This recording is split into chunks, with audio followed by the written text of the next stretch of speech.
Assalamualaikum warahmatullahi wabarakatuh.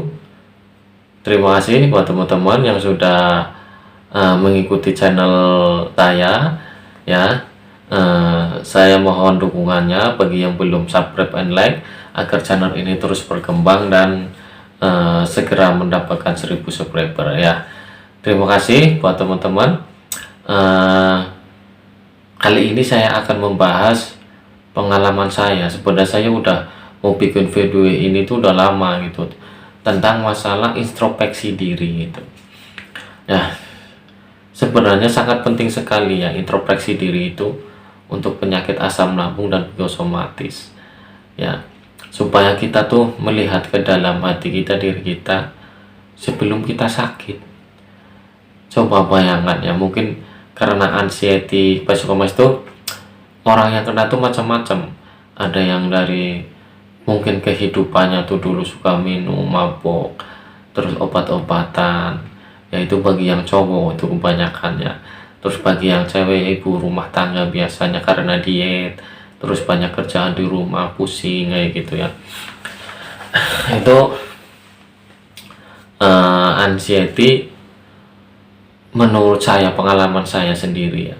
Saya juga dulu gitu ya, sebelum saya kena anxiety itu memang mungkin ya badannya masih sehat, pikirannya, mentalnya kayak gitu kan, sehingga mengabaikan kesehatan ya, mengabaikan istilahnya. Saya terus terang dulu memang saya jarang sholat, masih bolong-bolong sholatnya kayak gitu kan. Sehat inilah makannya ditunda, sholatnya ditunda kayak gitu kan. Itu pengalaman yang dulu saya lakukan sebulan itu. Nah, makanya saya bikin video ini agar menintrospeksi diri saya sendiri gitu, supaya tidak melakukan hal-hal yang dulu lagi, mulai dari perbuatan, kata-kata, omongan, itu juga harus diintrospeksi diri ya, agar kita tidak menimbulkan kecemasan yang terlalu dalam ya. Introspeksi diri sendiri. Introspeksi diri sendiri itu yang pertama mengurangi kecemasan ya, bagi teman-teman yang mungkin sekarang lagi psikosomatis dan anxiety, itu mungkin merasa penyakit ini kayak gini, salah saya apa, penyakitnya nggak sembuh-sembuh, dengerin cemas, takut, gampang gelisah, kacau kayak gitu kan. Itu kan kalau yang baru-baru pasti kayak gitu. Tapi kalau kita introspeksi diri, melihat ke belakang, kenapa saya bisa begini, ya itu ulah diri sendiri gitu ya.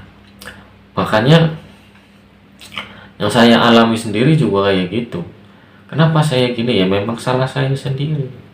Makanya kalau udah kena anxiety ya udah cukup mendekatkan diri sama Allah, sama Tuhan pencipta kita ya. Kita harus banyak berdoa, mendekatkan kayak gitu, karena Allah masih sayang sama kita. Kita suruh untuk berdoa, meminta kayak gitu ya.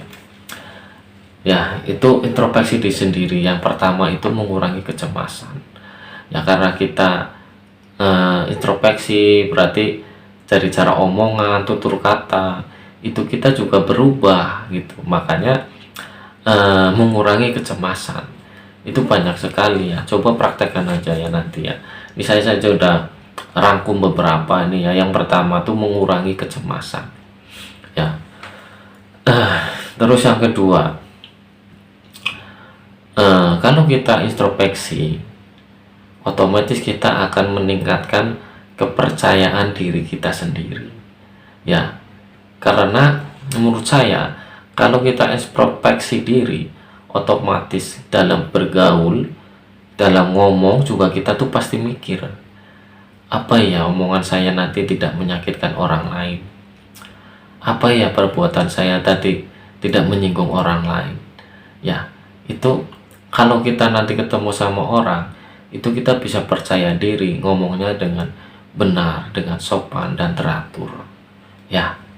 Kita harus meningkatkan percaya diri, introspeksi diri sendiri ya. Itu yang kedua, meningkatkan rasa percaya diri. Oke, nah yang ketiga ini lebih mudah bergaul. Ya, bagi teman-teman yang masih susah bergaul, psychosomatic anxiety, saya kira kalau kita mengintrospeksi diri ya, poin yang tadi itu, percaya diri itu ya gak beda jauh dengan lebih mudah bergaul.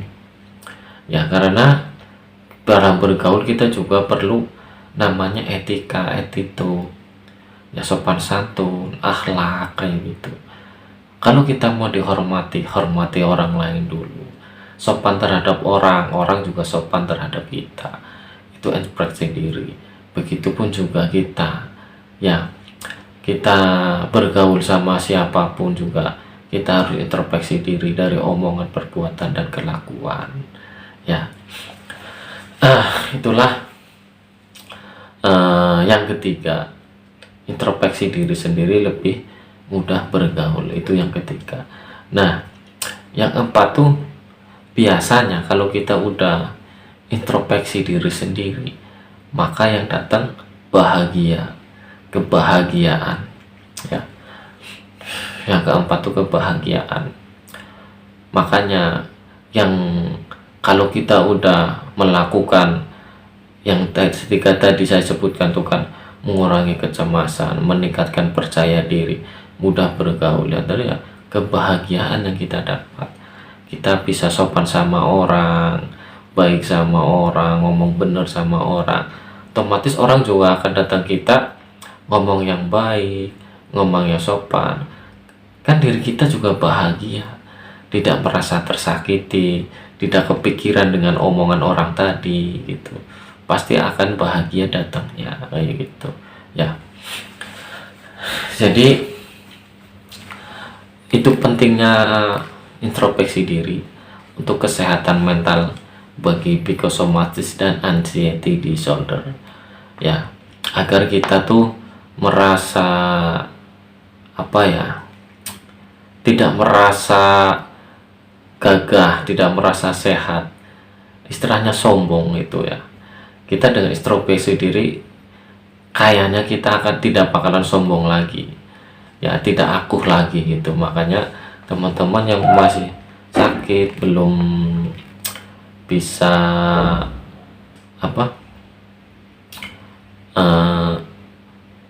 sembuh, bisa bergaul ya, kita sadari diri sendiri aja dengan cara kita menenangkan diri, menenangkan pikiran. Itu juga kita bisa mengintrospeksi diri sendiri. Oke.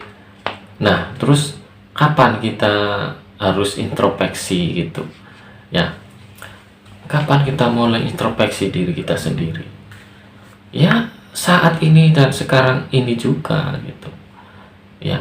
Kalau kita lagi sakit pikiran, was-was, deg-degan gitu, kalau kita harus introspeksi, kapan harus introspeksi? Ya sekarang ini kita mulai belajar ya. Belajarnya satu, pertama belajarnya itu jujur, dengan kejujuran ya enggak. Istilahnya kejujuran itu kita ngomong, belajar sama orang lain tuh nggak ada yang ditutup-tutupin. Sama siapapun kita belajar jujur, agar kita nanti jadi pikiran ya. Kalau kita ngomong sama jujur, masalahnya jujur, kita otomatis nggak kepikiran ya. Itu kan pengaruh sekali sama pikiran kita, mental kita. Kalau waduh, kok tadi saya nggak jujur ya, nanti masalahnya jadi besar kayak gini, otomatis jadi cemas lagi, was-was, gelisah lagi gitu ya. Kita harus jujur itu ya. Terus yang kedua itu perbaharui sikap ya. Tadi yang pertama jujur, yang kedua ini kita harus perbaharui sikap kita ya. Tadi sikap juga udah saya singgung, dari percaya diri dan mudah bergaul. Sikap kita juga harus sopan santun ya sama orang. Kalau kita mau dihargai, dihormati ya, kita sopan santun dulu sama orang. Itu pasti orang juga akan baik sama kita gitu ya. tuh perbarui sikap. Terus yang ketiga tuh ikhlas. Kalau kita bisa mengikhlaskan sesuatu, ya aku kira cepat sembuh sekali psikosomatis dan anxiety. Ikhlas itu kan banyak sekali ya, memang gak gampang belajar ikhlas. Itu juga ada filmnya itu kan, di apa itu Bang? Ikhlas itu apa, susah soalnya. Ikhlas tuh kita memberikan uang 1.000 aja, itu kan 1.000 pun kecil termasuk. Kalau kita nggak ikhlas ya susah ya. Ikhlas tuh bukan harus kita memberi, tapi juga bantuan tenaga, pikiran. Kalau kita ikhlas juga pasti menimbulkan kebahagiaan pada diri kita sendiri. Oh, senang saya bisa membantu ini dengan ikhlas ya. Contohnya masa lalu kita ya, masalah yang pernah kita temui, masalah sama teman saudara gitu. Kalau kita sudah mengikhlaskan ya, hati kita jadi tentram dan tenang. Nah, kita harus belajar ikhlas. Yang keempat, belajar memaafkan ya. Sebenarnya memaafkan sama ikhlas ini juga nggak beda jauh sih. Cuman kalau memaafkan, kita benar memaafkan seseorang atau kita salah, kita minta maaf ya. Itu yang keempat, meminta maaf atau memaafkan itu sangat penting sekali ya untuk kesehatan mental kita, agar kita kalau kita mudah memaafkan tuh rasanya ikhlas ya. Oh, saya maafkan kesalahan Anda gitu, saya nggak akan mengungkit-ungkit lagi masa lalu, saya udah memaafkan, udah saya ikhlas. Itu nanti otomatis tidak kepikiran lagi. Kan kita anxiety psikosomatis itu orangnya pemikir ya. Sebenarnya udah bisa harusnya selesai sehari, bisa jadi 1 bulan, karena kita tidak memaafkan, tidak memaafkan gitu loh. Makanya jadi kepikiran terus ya. Orang psikosomatis tuh, anxiety itu harus memaafkan, mengikhlaskan, insya Allah cepat sembuh. Jadi nggak kepikiran lagi, soalnya masalahnya udah selesai ya. Makanya bagi teman-teman yang masih belum introspeksi diri terhadap anxiety dan psikosomatis, yuk mulai sekarang kita belajar introspeksi agar bisa disembuhkan dari kecemasan dan kepanikan ya. Terima kasih.